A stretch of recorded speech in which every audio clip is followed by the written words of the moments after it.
तो आपका स्वागत है के ड्रामजा में। यह है इस सीरीज का सेकंड एपिसोड। अगर आपने पहला एपिसोड मिस कर दिया है तो उसका लिंक आपको कमेंट और डिस्क्रिप्शन में मिल जाएगा। चलिए शुरू करते हैं एपिसोड 2 को। सीन की शुरुआत उसी मॉल से होती है जहां सुनहुआ जे क्यूंग से उस चोर की पुलिस में रिपोर्ट करने को कहती है, लेकिन जे क्यूंग मना कर देती है। कहती है इससे बस टाइम की बर्बादी होगी। वो सुनहुआ को थैंक यू बोलती है और चली जाती है। इसके बाद सुनहुआ सांग ह्योक के लिए कपड़े खरीदने लगती है। वो एक टाई पसंद करती है, लेकिन उसी वक्त जे क्यूंग भी वही टाई पसंद कर लेती है। फिर दोनों आमने सामने आ जाती हैं। सुनहवा बताती है कि वो अपने हस्बैंड के लिए शॉपिंग कर रही है और वो भी यहीं आने वाला है। जे क्यूंग पहले ही सांग ह्योक के लिए कोट खरीद चुकी होती है। वो वही कोट दिखाकर पूछती है, ये टाई के साथ सूट करेगा? सुनहवा कहती है, हाँ बिल्कुल। दोनों आपस में नंबर एक्सचेंज कर लेती हैं। तभी सुनहुआ को सांग ह्योक का कॉल आता है। वो एड्रेस पूछता है और फिर जेक्यूंग वहां से निकल जाती है। सुनहुआ सोचती है काश वो टाई मैं सांग ह्योक के लिए खरीद पाती, लेकिन फिर सोचती है उसकी कीमत ज्यादा थी। उधर सांग ह्योक मॉल में ऊपर आ रहा होता है, तभी रास्ते में उसे जेक्यूंग मिल जाती है और वो उसे वहीं से अपने साथ ले जाती है। इधर सुनहुआ उसका इंतजार करती रह जाती है। वो कॉल करती है तो सांग ह्योक कहता है अर्जेंट काम आ गया है, मैं नहीं आ पाऊंगा, और उसे घर जाने को कहता है। जेक्यूंग सांग ह्योक से पूछती है किसका कॉल था? सांग ह्योक झूठ बोलता है, बस मेरी बहन का था। इसके बाद दोनों वापस ऑफिस चले जाते हैं। ऑफिस में जेक्यूंग सांग ह्योक को वो टी शर्ट और टाई पहनने को देती है और कहती है आज मॉल में कोई मेरा पर्स चुराने वाला था, लेकिन एक लड़की ने उसे पकड़ लिया। मैं उसे डिनर पर बुलाने वाली हूँ, अगर तुम्हारे पास वक्त हो तो तुम भी आ जाना। सांग ह्योक मुस्कुराते हुए कहता है ठीक है, चल लूंगा। उधर सुन हुआ घर लौटती है। मॉल की सेल से उसने अपनी सासू माँ के लिए एक कपड़ा खरीदा होता है, लेकिन उसकी सास बिना देखे ही ताने मारती है। हर बार बस सस्ते कपड़े उठा लाती हो, अब जाकर खाना बना। सुन हुआ चुपचाप रसोई में चली जाती है। तभी सांग ह्योक की बहन आती है और अपनी माँ से कहती है माँ, सुन हुआ बहुत अच्छी है, उसे हर बार मत कोसा करो। रसोई में खाना बनाते बनाते सुन हुआ सोच रही होती है काश मैं दादी माँ से मिल पाती। अगले सीन में हम देखते हैं कि सुनहुआ की दादी गोप ब्यून के वहां ब्रेड लेकर जाती है। मिस गोप ब्यून सुनहुआ का हाल चाल पूछती हैं और खाने का न्योता देती हैं। दादी माँ मान जाती हैं। खाना खाते हुए दादी माँ पुरानी बातें याद करती हैं और दोनों के बीच भावनाओं से भरी एक शांतिपूर्ण बातचीत होती है। अब हम अगले सीन में देखते हैं जेमीन अपने लॉकर से एक प्रोफेशनल सूट निकालता है। वो उसे पहनता है और आत्मविश्वास से भरकर ऑडिशन के लिए निकल पड़ता है। लेकिन जैसे ही वह ऑडिशन रूम में पहुंचता है, म्यूजिक डायरेक्टर बिना कुछ सुने उसे जोर से धक्का देकर बाहर निकाल देता है। जेमीन की आंखों में उदासी और निराशा साफ झलक रही है। वो चुपचाप वहां से चला जाता है और वह एक दूसरे डायरेक्टर के पास पहुंचता है। वह विनम्रता से रिक्वेस्ट करता है, मैं पहले एक फेमस सिंगर रह चुका हूँ, प्लीज मुझे एक मौका दीजिए। डायरेक्टर उसे ध्यान से देखता है और कहता है तुम एल्बम सॉन्ग्स तो नहीं गा सकते, लेकिन ट्रॉट गा सकते हो। जेमीन थोड़ा चौंकता है क्योंकि उसे ये तक नहीं पता कि ट्रॉट होता क्या है, लेकिन फिर भी वह सिर झुकाकर हामी भर देता है। डायरेक्टर एक विजिटिंग कार्ड जेमीन को देता है और कहता है यहाँ चले जाना। जेमीन उस जगह पर पहुंचता है। चारों तरफ सन्नाटा है, कोई दिखाई नहीं दे रहा था। वो आवाज लगाता है कोई है क्या? तभी वहां म्यूजिक डायरेक्टर सामने आता है। वह जेमीन से उसका नाम पूछता है और कहता है कुछ गाकर सुनाओ। जेमीन अपने काले सनग्लासेस पहनता है, धीरे धीरे स्टेज पर चढ़ता है और गाना शुरू करता है, एक ट्रॉट सॉन्ग। साउंड बैकग्राउंड में भर जाता है। सामने डायरेक्टर गंभीरता से सुन रहा है। तभी सीन शिफ्ट होता है। उधर सुन हुआ का किचन सीन दिखाया जाता है, जहां वो खाना पका रही है और रेडियो या स्पीकर से जेमीन का ट्रॉट गाना सुन रही है। दूसरी तरफ सांग ह्योक अपने ऑफिस से घर वापस लौट रहा होता है। वो दरवाजे पर रुक जाता है, सोच में डूबा हुआ। उसे डर है कि कहीं सुन हुआ उसकी टाई न पहचान ले, वही टाई जो उसे उसकी गर्लफ्रेंड ने दी थी। वो धीरे से बैग खोलता है और टाई को उतारकर उसमें रख देता है। अब हम दोबारा जेमीन के सीन में लौटते हैं। वो ट्रॉट गा ही रहा होता है, तभी वो देखता है डायरेक्टर अब वहां नहीं है। हैरान होकर वह डायरेक्टर को ढूंढते हुए उसके पास जाता है।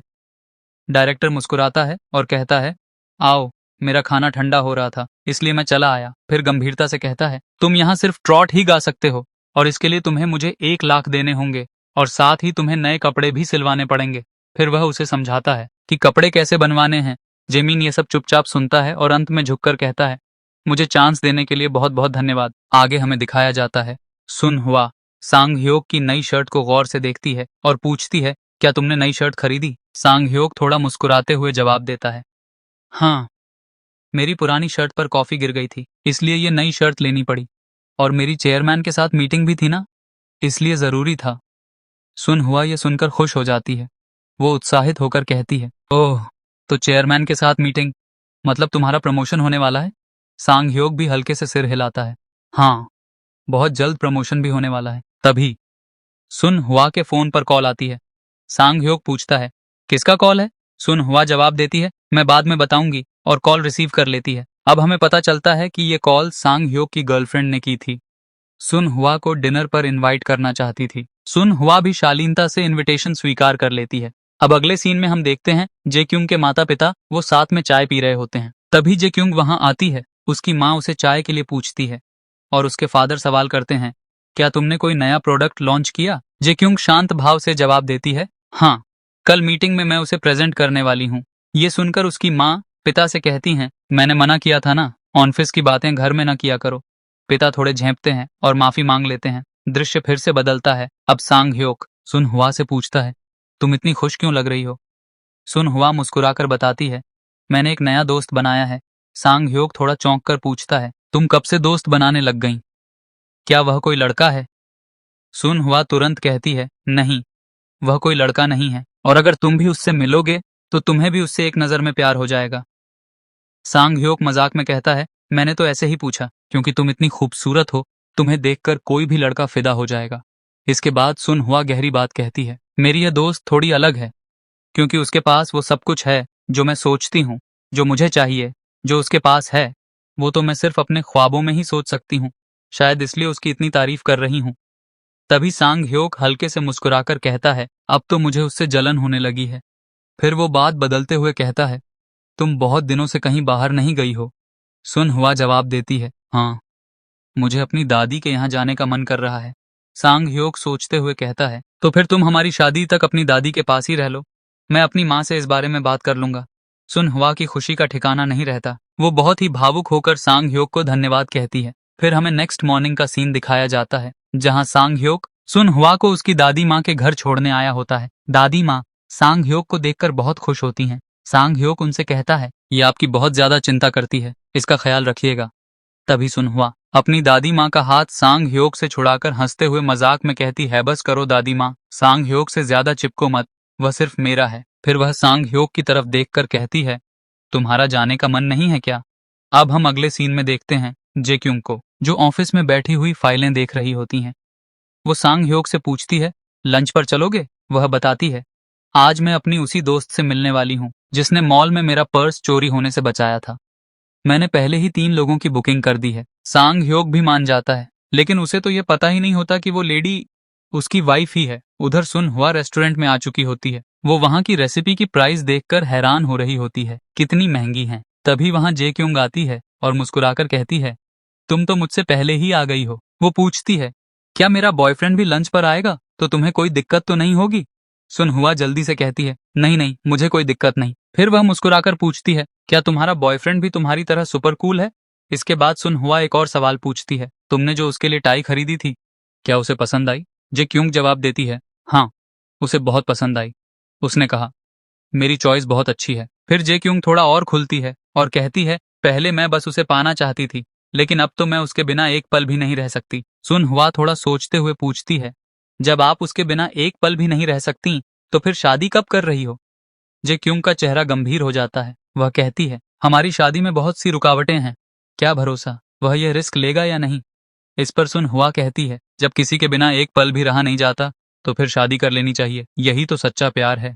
जेक्युंग मुस्कुराकर जवाब देती है, तुम्हें क्या लगता है सच्चे प्यार का मतलब सिर्फ शादी करना ही होता है? शादी को एक बिजनेस पर्सपेक्टिव से भी तो देखा जा सकता है। सुन हुआ बिना रुके बोलती है, नहीं, मुझे ऐसा नहीं लगता। उधर सांग ह्योक टैक्सी का इंतजार कर रहा होता है, लेकिन उसे टैक्सी नहीं मिल रही। वह जेक्युंग को कॉल करता है और कहता है, मैं 5 मिनट में आ जाऊंगा। जेक्युंग जवाब देती है, 5 मिनट में आ ही जाना, क्योंकि मैंने खाना ऑर्डर कर दिया है। फोन कट होता है। इसके बाद जेक्युंग सुन हुआ से कहती है, हमारी जो आपस में बातें हुई हैं अभी वो मेरे बॉयफ्रेंड को मत बताना। सुन हुआ कहती है, ठीक है। दोनों बातें कर ही रही होती हैं, तभी सांग ह्योक वहां पहुंच जाता है। वो टैक्सी से उतरता है और जैसे ही रेस्टोरेंट में एंट्री करता है, एपिसोड यहीं पर एंड हो जाता है। आपको ये वीडियो कैसी लगी? क्या ये सीरीज आपको पसंद आ रही है या नहीं? कृपया कमेंट करके जरूर बताएं।